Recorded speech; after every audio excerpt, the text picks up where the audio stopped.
গোহারান হারবে তাই বাহানা গেয়ে রাখছে, মমতা বন্দ্যোপাধ্যায়কে কটাক্ষ বিরোধী দলনেতা শুভেন্দু অধিকারীর।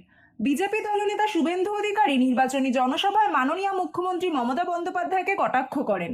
সাংবাদিকদের প্রশ্নের উত্তরে তিনি বলেন, 2021 সালে বিধানসভায় যখন উনি জিতেছিলেন তখন ইভিএম সব ঠিক ছিল, আর এখন লোকসভা নির্বাচনে হেরে যাওয়ার আশঙ্কায় উনি ইভিএম হ্যাক করার কথা বলছেন। গোহারান হারবে তার আগে থেকে বাহানা গিয়ে রাখছে। গোহারান হারবে বাহানাটা গিয়ে রাখছে।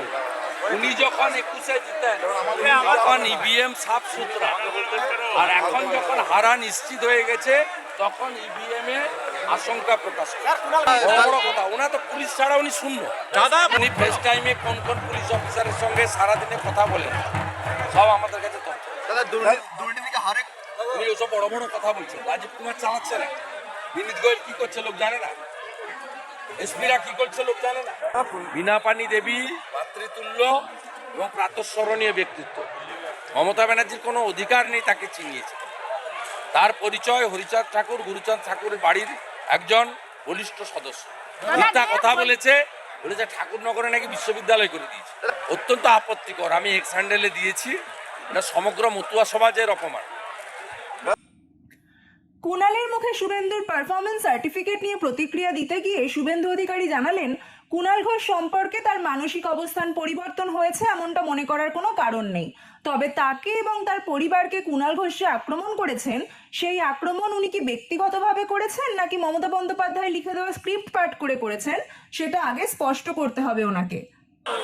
দেখুন, আমি ওনার বক্তব্যে কোনোদিন কাউন্টার দিই না। আপনি আমার অবস্থান জানেন, আমার অবস্থানের পরিবর্তন এখন যে হয়েছে তা নয়। আমি আশা করব উনি যেভাবে আমাকে, আমার পরিবারকে, ব্যক্তিগতভাবে আমাকে যেসব কথা বলেছেন, এগুলো উনার ব্যক্তিগত মত না মমতা ব্যানার্জির স্ক্রিপ্টটা তিনি পাঠ করেছেন, এইটা প্রকাশ্যে আনুন, তারপরে উনার সম্পর্কে বলব।